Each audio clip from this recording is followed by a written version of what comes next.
My fellow Americans, I come before you tonight as a candidate for the vice presidency and as a man whose honesty and integrity has been questioned. Now, the usual political thing to do when charges are made against you is to either ignore them or to deny them without giving details. I believe we've had enough of that in the United States, particularly with the present administration in Washington, D.C. To me, the office of the Vice Presidency of the United States is a great office, and I feel that the people have got to have confidence in the integrity of the men who run for that office and who might obtain it. I have a theory, too, that the best and only answer to a smear or to an honest misunderstanding of the facts is to tell the truth. And that's why I'm here tonight. I want to tell you my side of the case. I'm sure that you have read the charge and you've heard it, that I, Senator Nixon, took $18,000 from a group of my supporters. Now, was that wrong? And let me say that it was wrong. I'm saying, incidentally, that it was wrong, not just illegal, because it isn't a question of whether it was legal or illegal. That isn't enough. The question is, was it morally wrong? I say that it was morally wrong if any of that $18,000 went to Senator Nixon for my personal use. I say that it was morally wrong if it was secretly given and secretly handled. And I say that it was morally wrong if any of the contributors got special favors for the contributions that they made. And I'd like to tell you this evening that just an hour ago, we received an independent audit of this entire fund. I suggested to Governor Sherman Adams, who is the chief of staff of the Dwight Eisenhower campaign, that an independent audit and legal report be obtained. And I have that audit here in my hands. It's an audit made by the Price Waterhouse and Company firm and the legal opinion by Gibson, Dunn & Crutcher, lawyers in Los Angeles, the biggest law firm and, incidentally, one of the best ones in Los Angeles. I'm proud to be able to report to you tonight that this audit and this legal opinion is being forwarded to General Eisenhower. And I'd like to read to you the opinion that was prepared by Gibson, Dunn & Crutcher and based on all the pertinent laws and statutes, together with the audit report prepared by the certified public accountants. Quote, "It is our conclusion that Senator Nixon did not obtain any financial gain from the collection and disbursement of the fund by Dana Smith, that Senator Nixon did not violate any federal or state law by reason of the operation of the fund, and that neither the portion of the fund paid by Dana Smith directly to third persons nor the portion paid to Senator Nixon to reimburse him for designated office expenses constituted income to the senator which was either reportable or taxable as income under applicable tax laws. Signed, Gibson, Dunn & Crutcher, by Elmo H. Conley." Now that, my friends, is not Nixon speaking, but that's an independent audit which was requested because I want the American people to know all the facts, and I'm not afraid of having independent people go in and check the facts. And that is exactly what they did.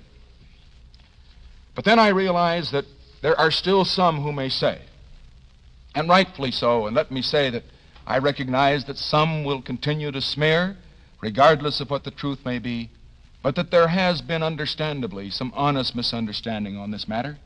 And there are some that will say, well, maybe you were able, Senator, to fake this thing. How can we believe what you say? After all, is there a possibility that maybe you got some sums in cash? Is there a possibility that you may have feathered your own nest? And so now what I am going to do, and incidentally, this is unprecedented in the history of American politics. I am going at this time to give to this television and radio audience a complete financial history. Everything I've earned, everything I've spent, everything I owe. And I want you to know the facts. I'll have to start early. I was born in 1913. Our family was one of modest circumstances, and most of my early life was spent in a store out in East Whittier. It was a grocery store, one of those family enterprises. The only reason we were able to make it go was because my mother and dad had 5 boys, and we all worked in the store. I worked my way through college and to a great extent through law school. And then in 1940, probably the best thing that ever happened to me happened. I married Pat, who's sitting over here. We had a rather difficult time after we were married, like so many of the young couples who may be listening to us. I practiced law. She continued to teach school. Then in 1942, I went into the service.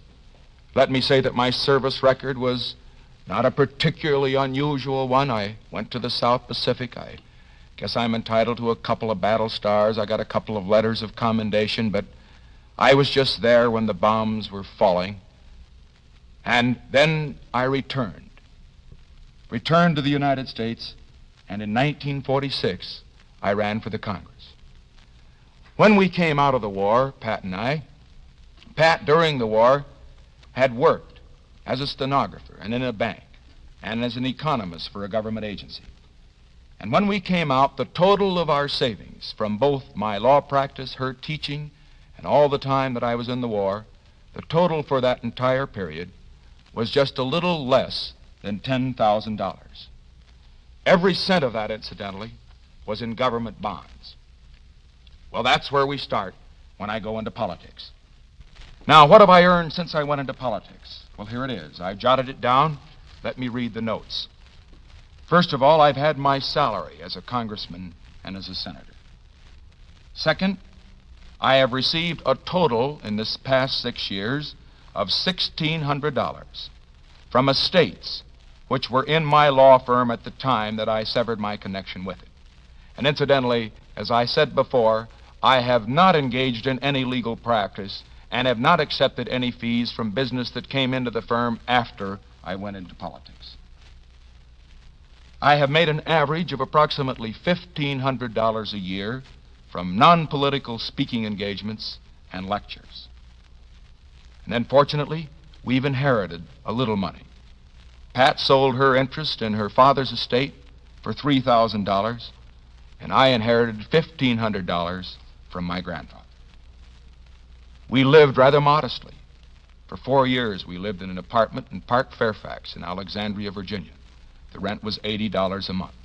And we saved for the time that we could buy a house. Now, that was what we took in.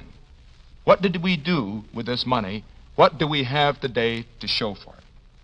This will surprise you, because it is so little, I suppose, as standards generally go of people in public life.